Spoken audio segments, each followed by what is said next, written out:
বন্ধুরা তোমরা কেমন আছো? আজকে মিনি কিচেনে রান্না করলাম নিরামিষ পাঁচমিশালি সবজি। তার জন্য এখানে আমি নিয়েছি আদা বাটা, লঙ্কা বাটা, বেগুন, দুটো তেজপাতা, আর তার সঙ্গে নিয়েছি পালং শাক, আলু, মটরশুঁটি, গাজর আর কুমড়ো। সবকিছু কিন্তু আমি কেটে ধুয়ে পরিষ্কার করেই নিয়েছি। চলো তাহলে ভিডিওটা শুরু করা যাক। ভিডিওটা স্কিপ না করে শেষ পর্যন্ত ভিডিওটা দেখো। এবার আমি উনুনের জালটা ধরে উনুনের উপরে বসিয়ে দিলাম কড়াই, আর এই পাশে উনুনের উপরে বসিয়ে দিলাম জলের হাঁড়ি। এবার আমি কড়াইতে দিয়ে দিলাম পরিমাণ মতন তেল। তেলটা গরম হয়ে গেলে দিয়ে দিলাম আলুগুলো ভাজার জন্য। আলুগুলো তেলের পরে দেওয়া হয়ে যাওয়ার পর খুন্তিতে একটু নাড়াচাড়া করে দিলাম। এবার আলুগুলো ভাজার জন্য দিয়ে দিলাম পরিমাণ মতন লবণ, আর সঙ্গে দিলাম পরিমাণ মতন হলুদ গুঁড়ো। লবণ হলুদ দেওয়া হয়ে যাওয়ার পর আলুটা আবার একটু নাড়াচাড়া করে দিলাম। আলুটা ভালোভাবে ভাজার জন্য কিছুক্ষণ ঢেকে রাখবো। কিছুক্ষণ পর সরাটা তুলে নেব। আসলে আমি না বুঝতে পারিনি আলুটা অনেক বড় বড় করে কাটা হয়ে গেছে, তার জন্য আমি আলুটা ঢেকে ভেজে নিলাম। কিন্তু আমার আলু ভাজা হয়ে গেছে, আমি বাটিতে আলুটা তুলে নিলাম। তারপর কড়াই তেলের ভিতরে দিয়ে দিলাম কেটে রাখা কুমড়োগুলো দেওয়া হয়েছে। এবার কুমড়োগুলো কিছুক্ষণ ধরে আমি নাড়াচাড়া করে দিলাম। কুমড়োগুলো ভাজা হওয়ার জন্য দিয়ে দিলাম পরিমাণ মতন লবণ, সঙ্গে দিয়ে দিলাম পরিমাণ মতন হলুদ। হলুদ দেওয়া হয়ে যাওয়ার পর কুমড়োটা আমি কিছুক্ষণ ধরে আবার নাড়াচাড়া করে দিলাম। এবার কুমড়োটা ভালোভাবে ভাজা হওয়ার জন্য সরাতে আমি কিছুক্ষণের জন্য ঢেকে দিলাম। কিছুক্ষণ পর আমি আবার সরাটা তুলে নিলাম। আসলে আমি না বুঝতে পারিনি কুমড়ো আর আলুটা আমি ভীষণ বড় বড় করে কেটে ফেলেছি। আমার এই কড়াইতে এগুলো সিদ্ধ হতো না, তার জন্য আমি কুমড়ো আলুটা অনেকক্ষণ ধরে ভেজে নিলাম। এখন কিন্তু আমার কুমড়ো ভাজা হয়ে গেছে। আমি কুমড়ো ভাজাটা বাটিতে তুলে নিলাম। এরপর দিয়ে দিলাম কড়াইতে আবার অল্প পরিমাণে তেল। তেলটা গরম হয়ে গেলে তার ভিতরে দিয়ে দিলাম দুটো তেজপাতা।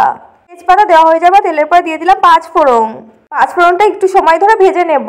পাঁচফোড়নটা ভাজা হয়ে গেলে দেখবে তেলের থেকে এমনি একটা সুন্দর গন্ধ বেরোবে। এবার আমি তেলের ভেতরে দিয়ে দিলাম আদা বাটা, সঙ্গে দিয়ে দিলাম কিছুটা কাঁচা লঙ্কা বাটা। লঙ্কা বাটাটা আদা বাটাটা কিছু সময় ধরে একটু ভেজে নেব। তারপর দিয়ে দেবো মশলার ভেতরে পরিমাণ মতন লবণ, তারপর দিয়ে দেবো পরিমাণ মতন জিরে গুঁড়ো, তারপর দিয়ে দেবো পরিমাণ মতন লঙ্কা গুঁড়ো। তারপর সব মশলাগুলো দেওয়া হয়ে যাওয়ার পর মশলাগুলো কিছুক্ষণ ভেজে নেব। এবার মশলার ভেতরে দিয়ে দিলাম অল্প একটু গরম জল।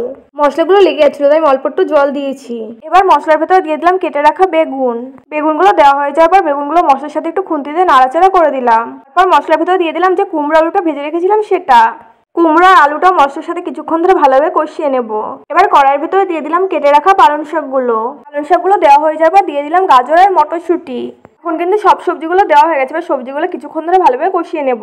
বন্ধুরা তোমরা যদি এখন আমার চ্যানেলটা সাবস্ক্রাইব না করে থাকো অবশ্যই মনে করে দেবে। আর যদি তোমাদের কাছে ভিডিওটা ভালো লাগে তাহলে একটা লাইক করে দেবে। পাশে থাকা বেল আইকনটা অবশ্যই প্রেস করে রেখো, যাতে আমার পরবর্তী ভিডিও নোটিফিকেশন সবার আগে তোমার কাছে পৌঁছায়। এখন কিন্তু আমার সব সবজিগুলো কষানো হয়ে গেছে। এবার দিয়ে দিলাম গরম জল। এখন কিন্তু আমার তরকারিতে জল দেওয়া হয়ে গেছে। তরকারিটা কিছুক্ষণ হতে দেবো। এবার দিয়ে দিলাম তরকারিতে অল্প পরিমাণে হলুদ। আমার না তরকারিতে আগে হলুদ দিতে মনে ছিল না। আমি তরকারিতে জল দেওয়ার পর বুঝতে পেরেছি যে আমি তরকারিতে হলুদ দিইনি। এবার তরকারিটা 2 মিনিট মতন ঢেকে রাখবো। তারপর আমি 2 মিনিট পর থালাটা তুলে নিলাম। আমার কিন্তু তরকারিটা হতে বেশিক্ষণ লাগবে না, কারণ আমি সব সবজি অনেকক্ষণ ধরে ভেজে নিয়েছি। এখন কিন্তু আমার তরকারিটা প্রায় হয়ে গেছে। এবার তরকারির ভেতরে দিয়ে দিলাম অল্প পরিমাণে চিনি। এটা তো সব ধরনের সবজি মিশিয়ে একটা নিরামিষ তরকারি হচ্ছে, তাই এটার ভিতরে অল্প একটু চিনি দিলে খেতে ভালো লাগবে। অনেকে তরকারিতে চিনি পছন্দ করে না, তারা নাও দিতে পারো। এখন কিন্তু আমার তরকারিটা হয়ে গেছে। আমি তরকারিটা বাটিতে তুলে নিলাম। আজকের রান্নাটা তোমাদের কাছে কেমন লেগেছে অবশ্যই কমেন্ট করে জানাবে। তোমরা মিনি কিচেনে আর কি রান্নার ভিডিও দেখতে চাও অবশ্যই কমেন্ট করে জানাতে পারো। তোমরা যদি বলে দাও তাহলে আমার সুবিধা হবে, তাহলে আমি তোমাদের পছন্দ মতো রান্না করে দেখাতে পারি।